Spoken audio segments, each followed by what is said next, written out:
We live in a beautiful and big, yet mysterious world. So, just what exactly is out there, lurking in the shadows?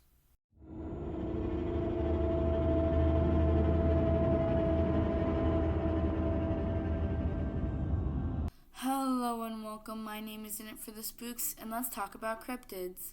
I'm starting a new series called Let's Talk About, where I talk about a topic I'm interested in or one that you guys suggest. If you like this video, comment down below and I'll make a part 2. I hope you guys enjoyed the video. Now let's get into it. What is a cryptid? A cryptid is an animal or being that has been claimed to exist but never proven to exist. Today I will be telling you about 10 cryptids that I find absolutely fascinating. Now, keep in mind they are not in any particular order. Alright, so I am wearing a different shirt and I now have a mic. As you can probably tell, there's been some time passed since when I first recorded this video and when I'm recording it now. So yeah, I'm refilming the video because I wasn't happy with how it turned out the first time, so I redid some stuff and now I'm ready to refilm. Also, the light is different because for the last 2 videos I have on my channel, I had a wax warmer. It was a Sensationals wax warmer. Yeah, my dog broke that, so he was clumsy. It wasn't in my room, it was downstairs. He tripped on the cord and it fell and broke. So now I have crappy phone lighting. But I did invest in a microphone, so when I was testing out the camera before too, there was like some slight buzzing, so you might have to endure that for the whole video. I'm sorry, I don't really know how to fix it right now. Hopefully in the future I will be able to, but yeah. Let's get into the video. A Kelpie is a shape-shifting water spirit that inhabits lochs in Scottish folklore. Kelpies are usually described as black horse-like creatures that are able to adapt into a human form. Normally, Kelpies appear as male in their human forms, but there are also accounts of female Kelpies as well. Some stories depict Kelpies as retaining hooves in this form too. Kelpies can sometimes give themselves away because of the water weed stuck in their hair. As stated before, Kelpies have the ability to transform themselves into non-equine forms and take on the outward appearance of a human. However, most stories depict the Kelpie hunting in its equine form. Most commonly, the tales of Kelpie include children coming across the majestic-looking creature. The children begin to pet the creature and even climb onto its back. Kelpies have the ability to stretch their backs in order to fit more passengers. The children quickly realize that their hands are glued to the horse's skin and they cannot remove their limbs. That is when the Kelpie makes its descent into the water, where it drowns the children and then devours them. The only thing left of them are their entrails floating on the water's edge. And the children who did survive ended up cutting their fingers off. Not a fan of that? Don't worry, Kelpies can crush you with their inhuman strength. Or send a flood to whisk you away where you'll never be seen again. Kelpies can be captured though. If it doesn't appear to have any gear, then it can be captured using a halter stamped with the sign of the cross. Some Kelpies will have a bridle or a saddle. And just like Selkies and their pelts, if you manage to get your hands on it, you'll have total control over the Kelpie. These can be removed by an exorcism and can even be imbued with magical properties that allows the person to transform into a horse or a pony. And interestingly enough, just like werewolves, Kelpies can be killed with silver bullets. Now, the etymology of the Scots word Kelpie is uncertain, but it may be derived from the Gaelic Kelpa or Kelpich, meaning heifer or colt. The first recorded use of the term to describe the mythological creature, then spelled Kaelpie, appears in the manuscript of an ode by William Collins. An ode is a type of lyrical stanza in a poem, and William Collins was an English poet. The cryptid association with horses may have its roots in horse sacrifices performed in ancient Scandinavia, and stories of malevolent water spirits served the practical purpose of keeping children away from dangerous areas of water. They are also served as a warning for adolescent young women to be cautious of attractive young strangers. The intervention of evil demons and spirits could be used to rationalize the death of children and other drowning victims. The Kelpie is the most common water spirit in Scottish folklore. There's actually some discrepancy of what the Kelpies' actual aquatic habitat is. Rivers, streams, and other large bodies of water, or just lochs, just like our friend Nessie. Kelpie counterparts from around the world include the Germanic nixie, the whin-whin of South America, and the Australian bunyip. The sound of a Kelpie's tail entering the water is said to resemble that of thunder. And a progeny resulting from a mating of a Kelpie and a normal horse are impossible to drown and can be recognized by their shorter than normal ears. So, if you are ever passing by a river and hear an unearthly wailing or howling, just know it might be a Kelpie warning of a terrible thunderstorm coming your way. Not deer are not like other cryptids out there. They are characterized not as a distinctly known animal, but rather how they appear and behave as a known animal, deer. The not deer are variously described as having the appearance of a deer but having something wrong with it. Either it having forward-facing predator eyes too close together, a neck that's too long for its body, a misshapen head, legs that are too short, joints moving in an unnatural way, or having more than 2 eyes. There are accounts of people seeing not deer with moose-like proportions, and in one case the not deer had arms instead of 4 legs. Not deer sightings and reports have increased since people started sharing their encounters on Reddit and TikTok, but nobody knows when they really started showing up. There is, however, this very famous Reddit post from r/Appalachia that looks like a journal entry with information about the not deer. There was also a supposed encounter posted back in 2009 on 4chan. Many alleged sightings have been reported in the Appalachian region of the United States, some of those states being Pennsylvania, North Carolina, and Connecticut, with other sightings in Texas and even as far as Norway. Some possible explanations for what not deer are: chronic wasting disease, which is an illness where the animal is not able to retain nutrients from its food and its body starts to decompose; rabies; and mange, which is a bacterial infection spread by lice that causes the hair to fall off. What do you guys think? Are not deer just normal deer, possibly suffering from these diseases? Or are they something more supernatural? The Wendigo is often said to be a malevolent spirit, sometimes depicted as a creature with human-like characteristics, which possess human beings. Wendigos are known to invoke feelings of insatiable hunger/greed, the desire to cannibalize other humans, as well as the propensity to commit murder in those that fall under its influence. The Wendigo's appearance varies on several levels to different people. Most people see them as 10-foot-tall demons with enormous heads, gigantic teeth within twisted mouths, and beady eyes. Others say the Wendigo has no fur at all, or snow-white fur, often blood-stained or matted bloody hair, with a grotesque maw filled with sharp yellow fangs.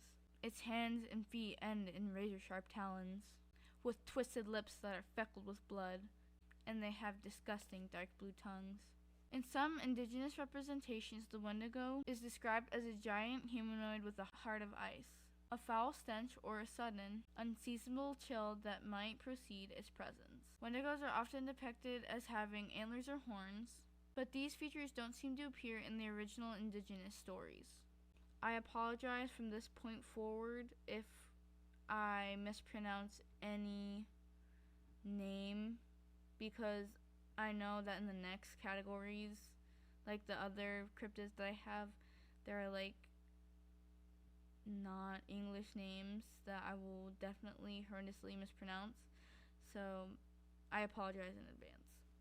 In Ojibwe, Eastern Cree, Western Swampy Cree, Naxapi, and Innu lore, Wendigos are often described as giants that are many times larger than humans. Whenever a Wendigo ate another person, it would grow in proportion to the meal it had just eaten. So, it could never be full. Therefore, Wendigos are portrayed as simultaneously gluttonous and extremely thin due to starvation. They are seen as the embodiment of greed, gluttony, and excess, never satisfied after killing and consuming one person. Wendigos are always searching for their next victim. Wendigos are the evil man-eating giants of Anishinaabe mythology. Wendigos play the roles of monsters and bogeymen in some legends. In others, Chippewa people who commit sins are turned into Wendigos as punishment. The appearance of the Wendigo is huge, monstrous, and made of or coated in ice. But the human it once was is still frozen inside where the heart should be, and must be killed to defeat the Wendigo. In some legends, a human has been successfully rescued from the heart of a Wendigo, but usually, once a person is possessed, the only escape is death. Wendigos possess unnatural agility and speed. They are also stronger than the typical human. Wendigos don't lose the power of a human's cognition or speech. In some depictions, they can clearly communicate with their victim and mess with them by impersonating the voice of someone they love. The only way to kill a Wendigo is by fire. A Wendigo is an evil spirit which originates from folklore of First Nations, based in and around the East Coast forests of Canada, the Great Plains region of the United States, and the Great Lakes region of the United States and Canada. The Wendigo is part of the traditional belief system of a number of Algonquin-speaking peoples, including the Ojibwe, the Salt Crow, the Saltco, the Cree, the Naxapi, and the Innu. Wendigos are strongly associated with winter, north, coldness, famine, and starvation. Among the Assiniboine, the Cree, and the Ojibwe, a satirical ceremonial dance is sometimes performed during times of famine to reinforce the seriousness of the Wendigo taboo. The ceremony, known as Wendigookin Samoan, is performed during times of famine and involves wearing masks and dancing backwards around a drum. In modern psychology, the Wendigo lends its name to a form of psychosis known as Wendigo psychosis, which is characterized by symptoms such as an intense craving for human flesh and the intense fear of becoming a cannibal. Wendigo psychosis is described as a culture-bound syndrome. A culture-bound syndrome is a combination of psychiatric and somatic symptoms that are considered a recognizable disease only within a specific society or culture. In historical accounts of retroactively diagnosed Wendigo psychosis, it has been reported that the human has become possessed by the Wendigo spirit after being in a situation of needing food and having no other choice besides cannibalism. In many recorded cases of Wendigo psychosis, the individual has been killed in order to prevent cannibalism in resulting, though some folklore recommends a treatment by ingestion of fatty animal meats or drinking animal grease. Those treated may sometimes vomit ice as part of the curing process. Swift Runner killed his wife and 5 children and ate them in 1878. They were close to food supplies, about 25 miles away, so there was no last resort needed. He was executed after confessing. Guess he shoulda run faster. Did Swift Runner have Wendigo psychosis? Maybe he was possessed by a literal Wendigo. It was most likely because he was crazy though, right? Oh, and before I forget, it is said that speaking the word Wendigo, or even thinking about it, attracts them right to you. Oops. In Navajo culture, a Skinwalker is a type of harmful witch who has the ability to turn into, possess, or disguise themselves as an animal. It is important to note that this term is never used for healers. Navajo witches, including Skinwalkers, represent the antithesis of Navajo cultural values. While community and cultural workers are referred to as medicine men or women, or by other nurturing positive terms in their native language, witches are seen as evil, performing twisted ceremonies and manipulating magic in a perversion of the good work that medicine people traditionally perform. Traditional healers learn about good and evil magic. Most can't handle the responsibility, but some can become corrupt and choose to become witches. Skinwalkers can be male or female.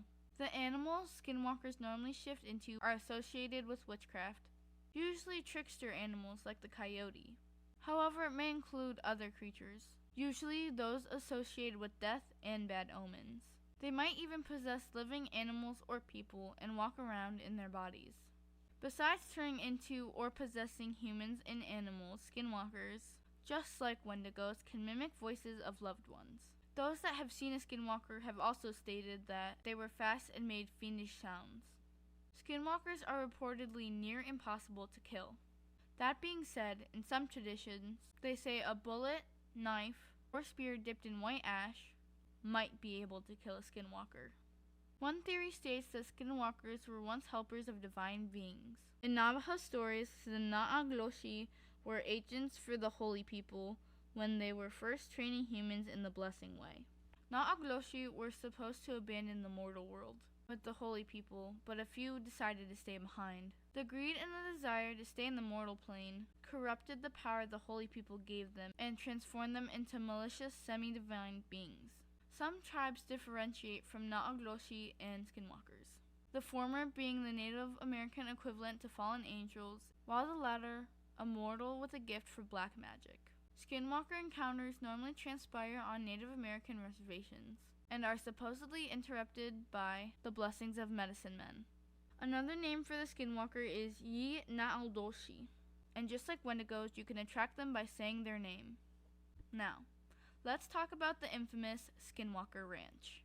Skinwalker Ranch, also known as Sherman Ranch, is a business located on around 512 acres southeast of Ballard, Utah.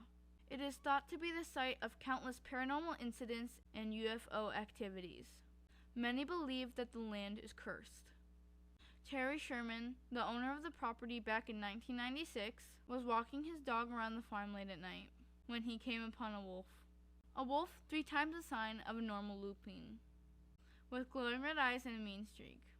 Don't worry, it was probably just Scott McCall on a midnight stroll. There were cattle mutilations, crop circles, and UFO sightings at least once a week. One cow had a hole cut out in the center of its eyeball, and another had its rectum removed. One day, 7 cows disappeared. But the thing that scared Terry the most were the voices. Terry Sherman would hear the voices as he walked his dogs. Sherman described that the sounds spoke in a language he didn't understand. The words seemed to come with the wind and out of the darkness. The ranch was sold to UFO fanatic and realtor Robert Bigelow for $200,000 in 1996. Robert later sold the ranch to Adamantium. Thomas Winterton, along with several other employees, were hospitalized after experiencing severe skin inflammation and nausea while working on the ranch. To this day, there hasn't been a medical explanation for what happened to them. Would you go to Skinwalker Ranch in the hopes to encounter a skinwalker? Or maybe you'd see a crop circle and become friends with an alien.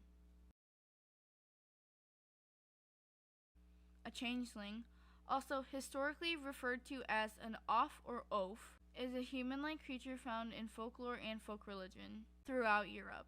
A changeling is believed to be a fairy that had been left behind in place of a human stolen by the fairies. A changeling is typically identifiable via a number of traits.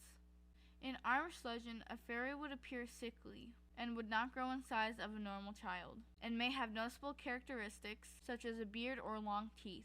They may also display intelligence beyond their years, as well as possess uncanny insight. A common way that a changeling could identify itself is through displaying unusual behavior when it thinks it's alone, such as jumping about, dancing, or playing an instrument, though this last example is only found within Irish and Scottish legend. Some tales also spoke of changelings that had voracious appetites, unnatural knowledge, and imp-like traits that make them more mischievous and/or disturbing to their mortal parents. Most often it was thought that fairies exchanged the children. Simple charms such as an inverted coat or open iron scissors left where the child slept were thought to ward them off. Other measures included a constant watch over the child. Fairies would also take adult humans, especially the newly married or new mothers. Young adults were taken to marry fairies instead, while new mothers were taken to nurse baby fairies. Often, when an adult was taken instead of a child, an object such as a log would be left in place of the stolen human, enchanted to look like the person. The object in place of the human would seem to sicken and die, to be buried by the family, while the living human was among the fairies. Bridget Cleary is one of the most well-known cases of an adult thought to be a changeling by their family. Her husband killed her, attempting to force the fairies to bring back his real wife. In medieval Scandinavia, it is believed that trolls deemed it more respectable to be raised by humans than their own kind, and would consequently seize the opportunity to give their own child a human upbringing. Some believe that trolls would only take the unbaptized children, since once a child was baptized, the trolls were powerless to abduct it. Beauty in human children and young women, particularly traits that evoke brightness, or reflectivity, such as blonde hair and blue or silver eyes, are said to attract fairies. Other folklore suggests that human milk is necessary for fairy children to survive. In these cases, either the newborn human child would be switched with a fairy baby to be suckled by the human mother, or the human mother would be taken back to the fairy world to breastfeed fairy babies. Some stories tell of changelings that forget they are not human and proceed to live a human life. Changelings who do not forget, however, in some stories return to their fairy families, possibly leaving the human family without notice. The human child that was taken may often stay with the fairy families forever. Feeling connected to the fate of a changeling, there were families who merely turned their changeling loose into the wilderness. The Menental stones in Cornwall are said to have fairy or pixie guardians that are said to make miraculous cures. In one case, a baby was passed through the stone in order for the mother to have her real child returned to her. Evil pixies changed her child, and the stones were able to reverse the spells. In Germany, the changeling is known as Wechelbag, Wechelkind, Kilkopf, and Dickkopf. In Germany, several methods are known to identify a changeling and to return their real child. Confusing the changeling by cooking or brewing in eggshells. This will force the changeling to speak, claim its age, and reveal its position beyond synchronicity. Attempting to heat the changeling in an oven, and hitting or whipping the changeling. Sometimes the changeling has to be fed with the woman's milk before replacing the children. In Ireland, looking at a baby with envy is dangerous as it endangered the baby, who was then in the fairy's power. So was admiring or envying a man or woman, unless the person would add a blessing. The able-bodied and beautiful were in the most danger. Putting a changeling in fire would cause it to jump off of the chimney and return the human child. The tale of surprising a changeling into speech by brewing in eggshells is also told in Ireland and as well as Wales. Changelings in some instances were regarded not as substitute fairy children, but old fairies sent to the human world to die. In the Anglo-Scottish border region, it was believed that elves lived in elf hills. Along with the belief in supernatural beings was the view that they could spirit away children, and even adults, and take them back to their own world. Often it was thought that a baby would be snatched and be replaced by a simulation of the baby, usually an adult male elf, to be suckled by the mother. The real baby would be treated well by the elves and would grow up to be one of them, whereas the changeling baby would be discontented and wearisome. Many herbs, salves, and seeds could be used for discovering the fairy folk and ward off their designs. It was also believed that in order to force a changeling into revealing itself, it must either be surprised into speech or made to laugh. In Poland, the Monoma is a slave spirit that exchanges babies in the cradle. The changeling left by Monoma were said to have a noticeably different appearance: an abnormally large abdomen, an unusually small or large head, a hump, thin arms, a hairy body, and long claws. Monoma changelings would also get their first set of teeth in prematurely compared to a human baby. Mothers would tie a red ribbon around the baby's wrist, put a red hat on his head, and keep it out of the moonlight in order to prevent kidnapping. Other preventative methods include not washing the baby's diapers after sunset and never turning their head away as the baby slept. There was a way to force Monoma to return a stolen child. Take the changeling to a midden, whip it with a birch stick, and then pour water from an eggshell over it while shouting, "Take yours, give mine back." This causes Monoma to feel bad for its own child and return the other human baby back to its mother. In Nordic traditional belief, it was generally believed that it was trolls or beings from the subterranean realm that changed children. Since most of the supernatural beings of Scandinavian folklore are said to be afraid of iron, Scandinavian parents would often place an iron tool like a pair of scissors or a knife on top of the cradle of an unbaptized infant to prevent it from being abducted by trolls. It was believed that if a human child were still taken, the parents could force the return of their child by treating the changeling cruelly, using methods such as whipping or even going as far as placing the supposed changeling in the oven. That being said, talks of changelings were also a contributor to very real cruelty, neglect, and abuse, and even murder among certain individuals since many children who were suspected to be changelings were disabled and/or had poor health, and all because of superstitious communities wishing to rid themselves of what they believed were malevolent and unwanted intruders. Siren Head is a tall, fleshy creature whose head is connected to a pole with 2 speakers attached. Siren Head is approximately 40 feet tall and can see without having eyes. Some say Siren Head eats its victims, while others say it doesn't, despite having organic teeth. Siren Head is rarely seen in areas with larger populations, and is usually stationary but can move very quietly. It uses its telephone-like appearance to hunt humans. Siren Head will release sounds out of the sirens atop its head, emitting disturbing noises like distorted radio reports, weird garbled pieces of music, or distressed people screaming for help, in order to lure its victims into its trap, where it will ultimately kill them. Siren Head is a humanoid monster created in 2018 by the Canadian artist known as Trevor Henderson. Trevor Henderson, the creator of Siren Head, described the creation as the static physical form of an unfathomable supernatural entity. Remember, kids, if you think you hear a tornado siren in the distance, or someone calling out for help, be cautious, because it could be Siren Head trying to lure you into its grasp. Siren Head isn't real, you say? Ever heard of a tulpa?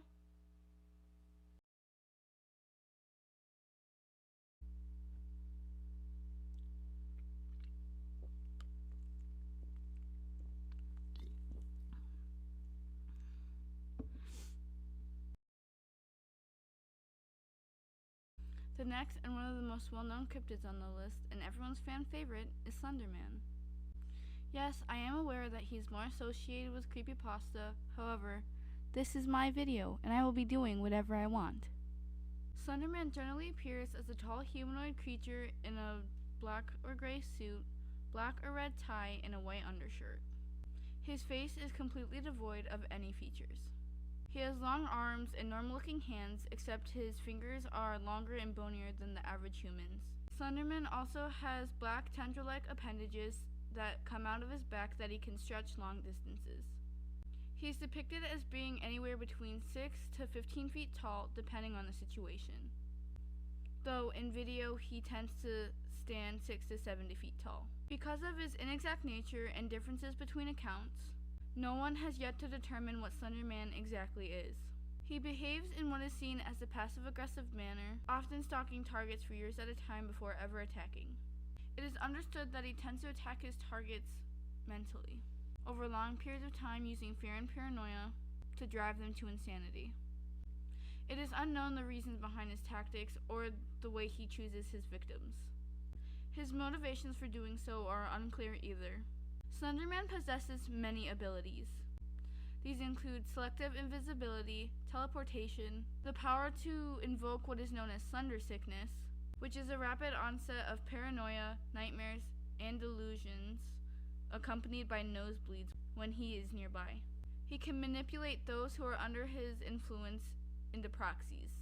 He can use his tendrils as extra arms or legs, or even to just invoke fear in his victims. And finally, he can change his height at will. Slender Man's weaknesses are unknown, however, it is believed that the pages he hangs up in the woods are somewhat related to his daughter. The Slender Man was created June 10, 2009, in a thread in the Something Awful internet forum. The thread was a Photoshop contest in which users were challenged to create paranormal images. Forum poster Eric Knudsen, under the username Victor Surge, contributed 2 black and white images of groups of children, to which he added a tall, thin, spectral form wearing a black suit. Although previous entries consisted solely of photographs, Surge supplemented his submission with bits of text, supposedly witnesses, describing the abductions of the groups of children, and giving the character the name Slender Man.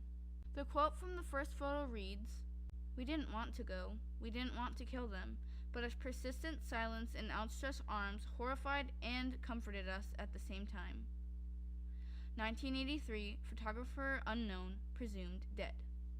The quote from the second photo says, "One of 2 photographs recovered from the Sterling City Library blaze, notable for being taken the day which 14 children vanished and for what is referred to as the Slender Man. Deformities cited as film defects by officials. Fire at library occurred 1 week later. Actual photograph confiscated as evidence. 1986, photographer Mary Thomas, missing since June 13th, 1986. These additions effectively transformed the photographs into a work of fiction. Subsequent posters expanded upon the character, adding their own visual or textual contributions.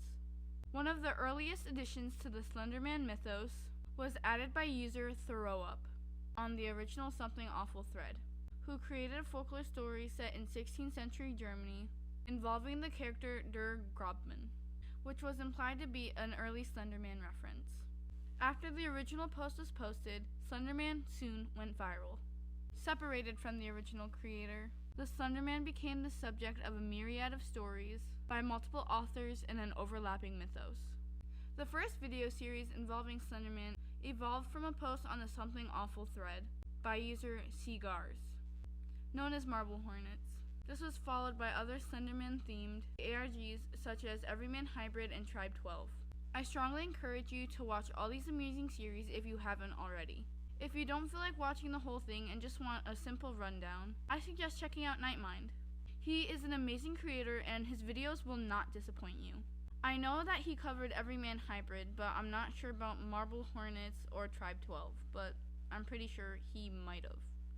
Even if he hasn't, you should still check out his channel though. Speaking of channels, don't forget to like and subscribe to my channel if you're enjoying the video. Leave a comment down below and tell me what your favorite cryptid is.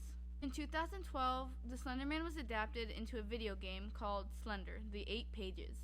Within its first months of release, it was downloaded over 2 million times. The game has been played by many famous YouTubers like Markiplier, iHasCupquakes, and Jacksepticeye.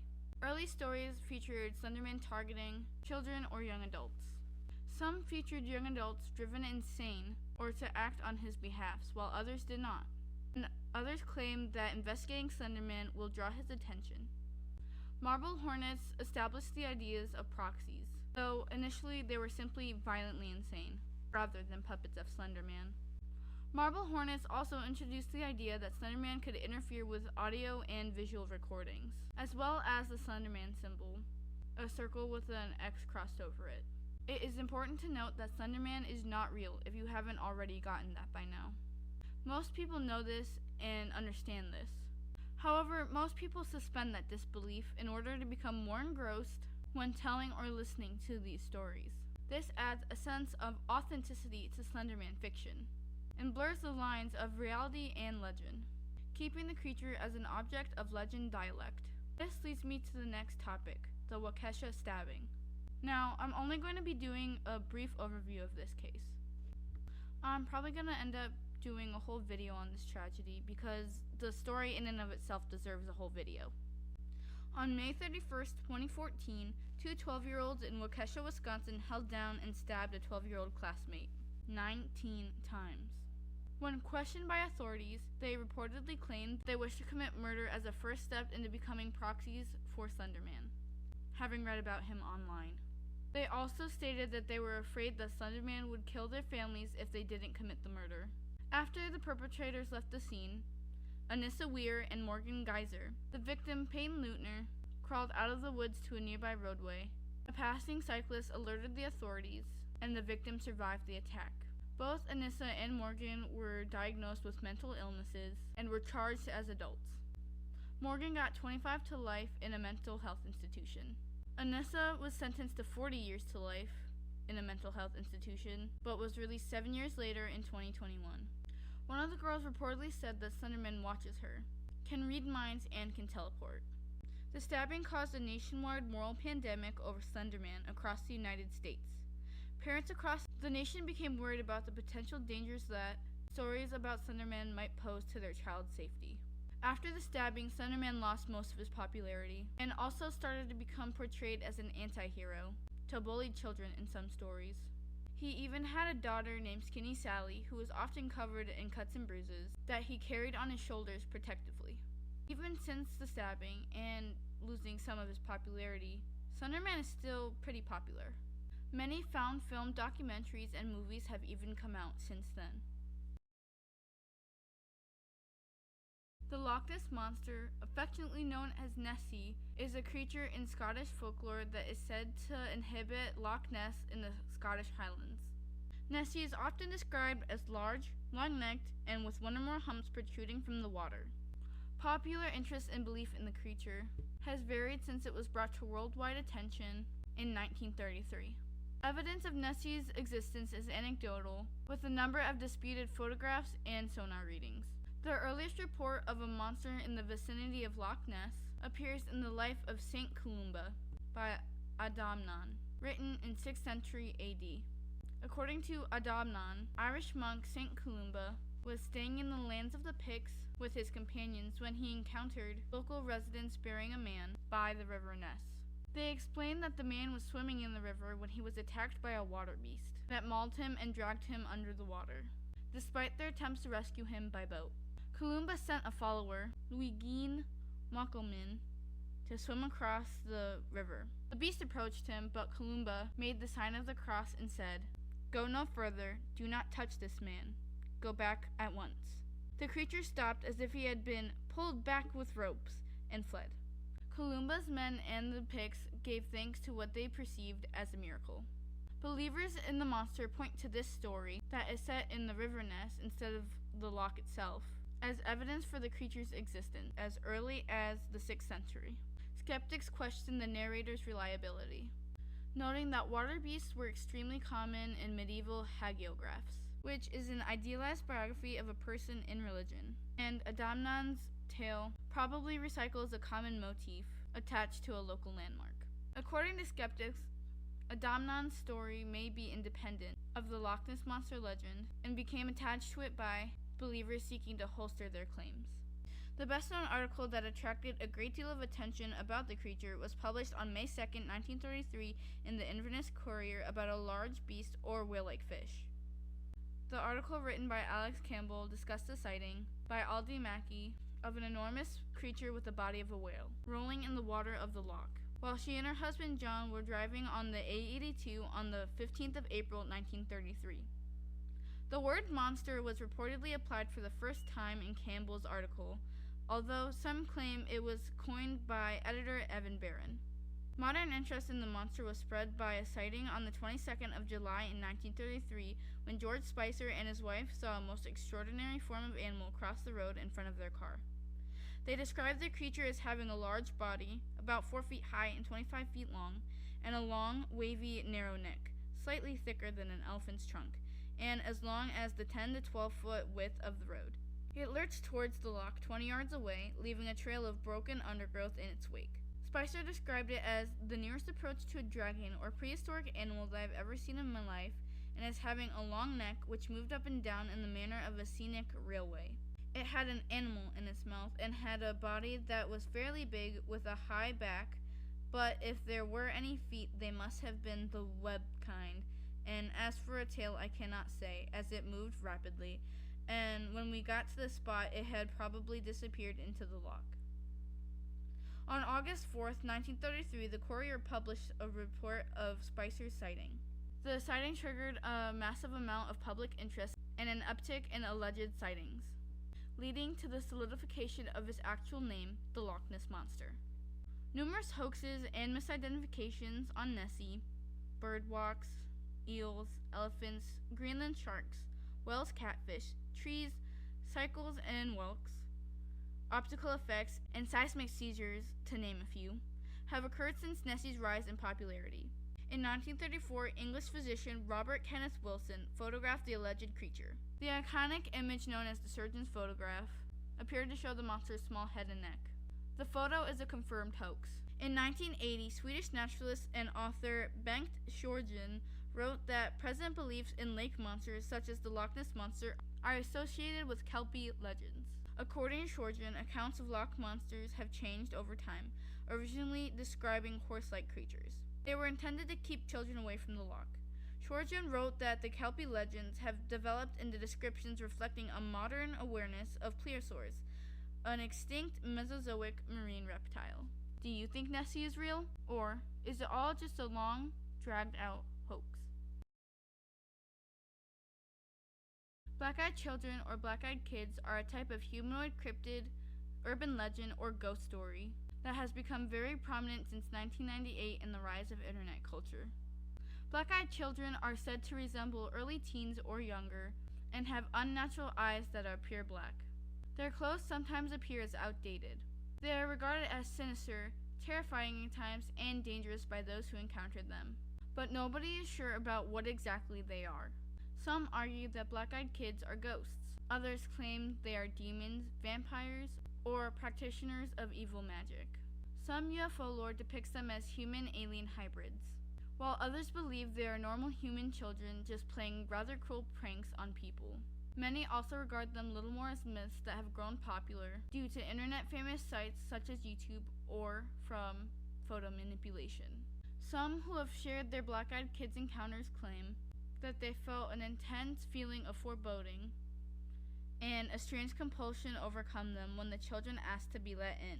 The only way to get them to go away is by refusing to help them and ignoring them until they go away on their own. While tabloid coverage of these creatures has said that tales of black-eyed children have existed since the 1980s, most sources indicate that the legend originated from 1996 postings written by Texas reporter Brian Bethel on a ghost-related mailing list relating 2 alleged encounters with black-eyed kids. Bethel describes encountering 2 such children in Abilene, Texas in 1996 and a similar unrelated encounter in Portland, Oregon. In 2012, he told his story on Monsters and Mysteries in America and wrote a follow-up article for Abilene Reporter News, describing his experience and maintaining that his experience was legitimate. During one week in September 2014, the British Daily Star ran 3 sensationalistic front-page stories of alleged black-eyed children sightings connected to the sale of a supposedly haunted pub in Staffordshire. Black-eyed children encounters follow a simple pattern. They appear at people's homes or vehicles, knock on their door, and insist to come inside and borrow their phone to call their parents. Black-eyed kids always travel in pairs and sometimes even in small groups. And other than one, there are no stories of people who have let black-eyed children in and lived to tell their experience. One late night in a snowy town in the middle of Vermont, a couple heard knocking on their door. They opened the door and saw 2 children, a boy and a girl. "Parents will be here soon. May we come in?" one of the children asks.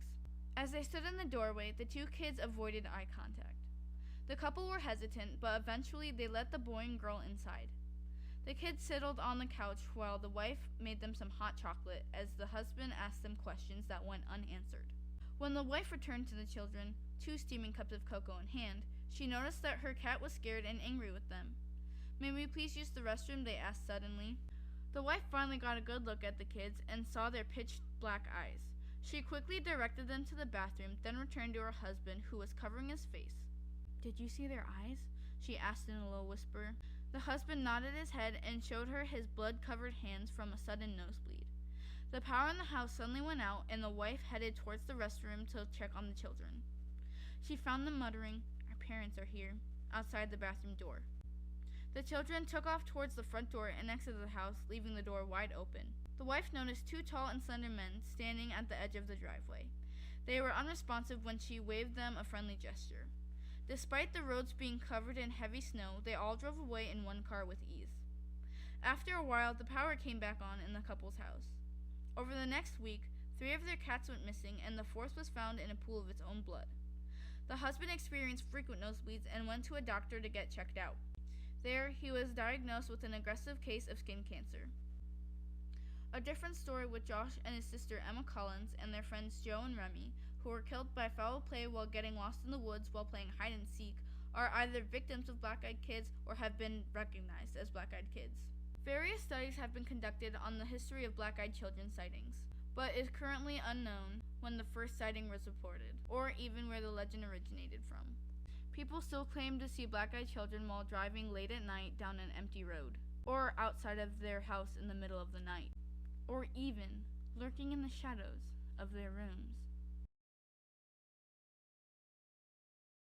The Fresno Nightcrawler is an unidentified creature that was captured walking through a yard in 2007 on a surveillance camera. In 2011, there was another sighting in Yosemite National Park, California.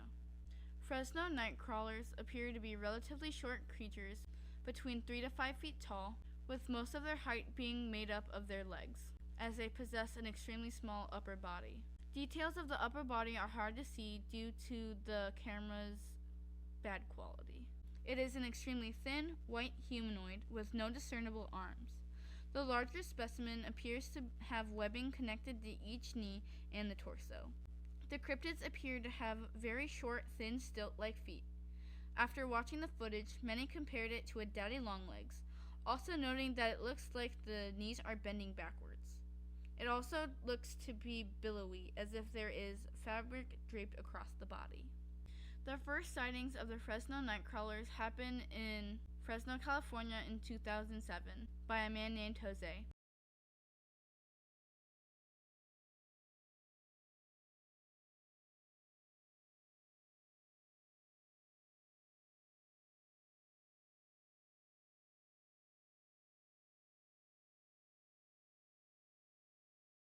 After being woken up by his barking dogs, Jose observed the nightcrawlers on his front lawn through CCTV. He woke up his brother to review the footage. After, his brother claimed to see little footprints outside. But by the time authorities arrived, all of the evidence had been washed away. After the initial sighting, the original CCTV footage was lost. The only remaining footage is a grainy video taken on a monitor.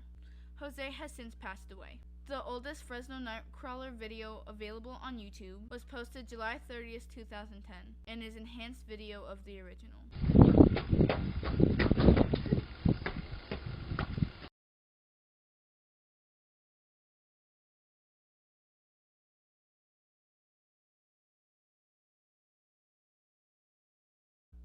On April 3rd, 2011, another video of supposed nightcrawlers was posted. A retired couple was having trouble with break-ins in their Yosemite private property and aimed the security camera at the driveway to record visitors. The camera caught the Fresno nightcrawler sometime in the middle of the night.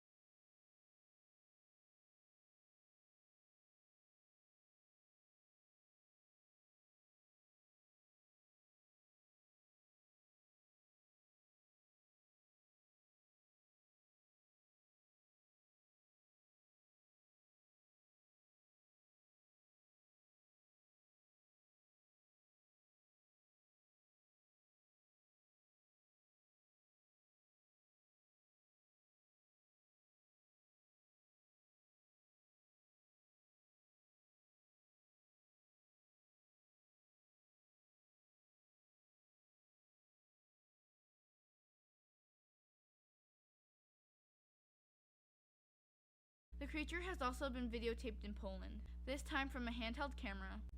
Because of the shakiness of the footage, the creature cannot be seen for too long, but it appears to have similar traits to the larger one in Yosemite. Podświetlasz.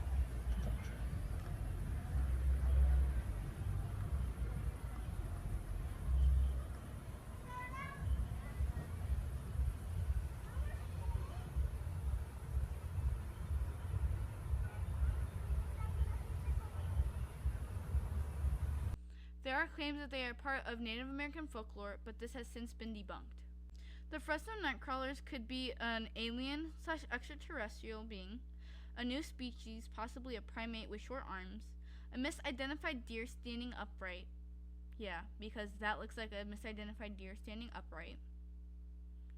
Pants and/or a puppet on a wire, a bird walking like a crane, or a person wearing big pants and walking on a stilt.